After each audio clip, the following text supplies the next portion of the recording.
যোগ্য অযোগ্য সিট তো বের করে দিচ্ছে না কেন এতদিন ধরে, এটাই আমার খুব বক্তব্য। বৃহত্তর আন্দোলন করা দরকার ওদের। পড়াশোনার লেভেল মোটেই ভালো নয়। ওরা যা করছে সেটা ঠিক করছে, লড়াই করে আদায় করে নিতে হবে। একটু তাড়াতাড়ি আন্দোলনে নেমেছে। কি করে বলবো, এইটা চাকরি যাওয়াটাই তো দুঃখের।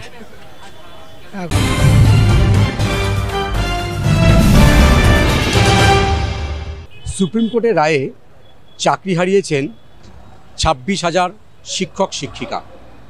এই 26,000 মধ্যে সিংহভাগ কিন্তু যোগ্য চাকরি প্রার্থী বলে জানা যাচ্ছে। এই সুপ্রিম রায়ের পরপরে কিন্তু রাজ্যের মুখ্যমন্ত্রী মমতা বন্দ্যোপাধ্যায় নেতাজি ইন্ডোরে এই চাকরিহারাদের সঙ্গে বৈঠক করেছিলেন। কিন্তু সেই বৈঠকের কিছুদিন পর তারা বিক্ষোভ আন্দোলনে মিছিলে নেমে পড়ে চাকরিহারা শিক্ষকরা। এই চাকরিহারা শিক্ষকরা মুখ্যমন্ত্রীর সঙ্গে কথা বলার পর তাদের কি সঙ্গে সঙ্গে আন্দোলন না করে আরেকটু রাজ্য সরকারের প্রতি আস্থা রাখা বা মমতা বন্দ্যোপাধ্যায় বা মুখ্যমন্ত্রীর উপরে আরেকটু ভরসা রেখে তাদের কি সময় দেওয়া উচিত ছিল? তাদের এই যে ধৈর্যচ্যুতি, এটা কি ঠিক না তাদের এই সিদ্ধান্ত ভুল? কতটা ঠিক কতটা ভুল এ বিষয় নিয়ে আমরা সাধারণ মানুষের সঙ্গে কথা বলবো। তারা কি বলেন সেটা আমরা জানার চেষ্টা করব।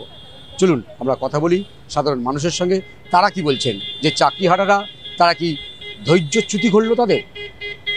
ওরা যা করছে রাজ্যের মুখ্যমন্ত্রী কিচ্ছু করতে পারবে না। ওরা যা করছে সেটা ঠিক করছে, লড়াই করে আদায় করে নিতে হবে।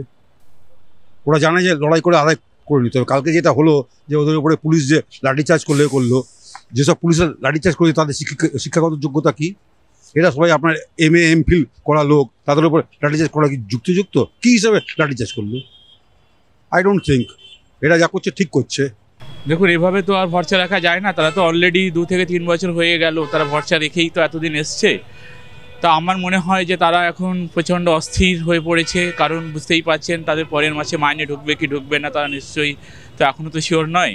এবং তাদের এই চাকরি বহাল থাকবে কি থাকবে না তাও একদম সুপ্রিম কোর্টের রায়ে তো চাকরি চলেই গিয়েছে বললেই চলে।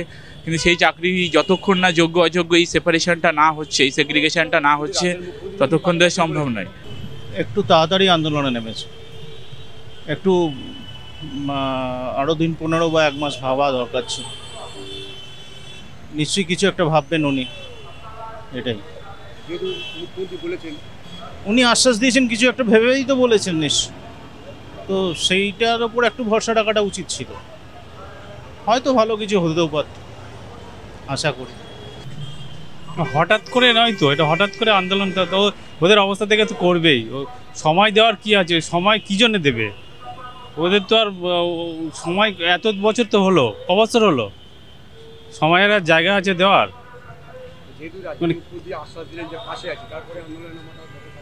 মুখ্যমন্ত্রী কি আশ্বাস দিয়েছেন? আশ্বাসটা কি দিয়েছেন বলুন? কি বাস আছে মানে কি দেখবেন? মানে ওনাদের যে কোর্ট যেটা দাবি করেছে ওই পয়সাটা ফেরত দেবেন না কি দেখবেন? কি ওনার চাকরি কিভাবে রাখবেন, কি দেখবেন সেটাই বলতে হবে। তো চাকরি যাবে না দিদি, কথা কিভাবে বলতে পারেন চাকরি যাবে না ওনার? উনি চাকরি তাহলে যাবে না মানে কিভাবে রাখবেন? সময় এখানে কে দেবে? কে কার জন্য সময় দেওয়ার? ওটা ওদের, আমি যেটা মনে করি ঠিক শিক্ষকরা ঠিকই করেছে। আরও আন্দোলন, আরও বৃহত্তর আন্দোলন করা দরকার ওদের। ঠিক তো মানে 100 ভাগই ঠিক। আমাদের ভবিষ্যৎ শেষ, আমাদের তো গেছে আমাদের জেনারেশনের ভবিষ্যৎও শেষ। শিক্ষক, আমাদের শিক্ষকরা না থাকলে আমাদের জেনারেশনকে তৈরি করবো কী কথা দিয়ে? আমার ব্যক্তিগত মতামত, জানি না কার সঙ্গে কী মিলবে। বললাম, যাদের বাচ্চারা পড়াশোনা করছে এখন তারাই জানে যে পড়াশোনার লেভেল কোথায় চলে গেছে। আমরাও পড়াশোনা করেছি, তখন একরকম ছিল, এখনের পড়াশোনার লেভেল মোটেই ভালো নয়।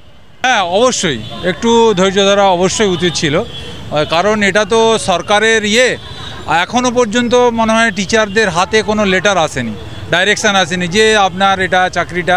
একটা রায় বেরিয়েছে, কিন্তু এরপরেও SSC থ্রু দিয়ে হোক কিংবা DI অফিস থেকে হোক, ডিস্ট্রিক্ট যে ইন্সপেক্টর অফিস সেখান থেকে হোক, প্রত্যেক মাস্টারদের কাছে, প্রত্যেক টিচারের কাছে ওই যাবে যে আপনার এটা চাকরিটা নেই, কি কিছু একটা কসান লেটার যাবে। ওই লেটার এখনও পৌঁছায়নি।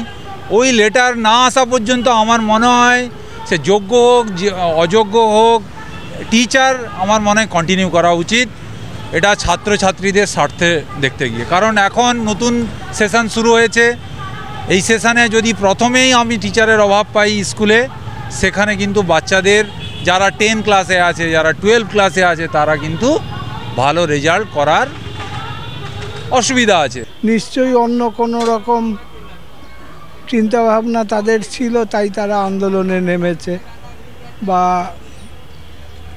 যেটা বলেছেন মুখ্যমন্ত্রী তার উপরে তারা হয়তো ভরসা রাখতে পারেননি, এটা হতে পারে। কি করে বলবো, এইটা চাকরি যাওয়াটাই তো দুঃখের। উচিত ছিল দুটো সেপারেট সিটটা বার করে দাও, যোগ্য অযোগ্য সিটটা বের করে দিচ্ছে না কেন এতদিন ধরে, এটাই আমার বক্তব্য। ও আশ্বাস প্রশ্বাস গুলি মারা, অনেক আশ্বাস শোনা গেছে, অনেক আশ্বাস দেওয়া হয়েছে, কিন্তু অরিজিনাল জিনিস শিক্ষক ওদের ডিমান্ডটা কি, যোগ্য অযোগ্য লিস্টটা বার করে দাও, এইটা কেন করছে না, এটা আমার জানা।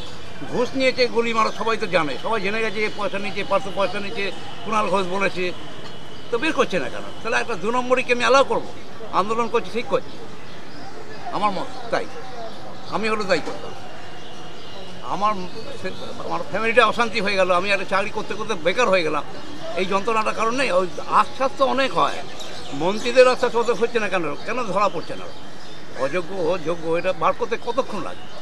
এইসব লোকচুরি করে তো লাভ নেই, চুরি চামারি হয়েছে, ঝাড়া হয়েছে, সবাই জানে, কিন্তু চলছে। মানে চোরের এখন রাজত্ব, যে চুরি করবে সে তৃণমূলে যাবে, আর যে চুরি করবে না সে পদের ভিকিরি হয়ে যাবে, এই তো ব্যাপার।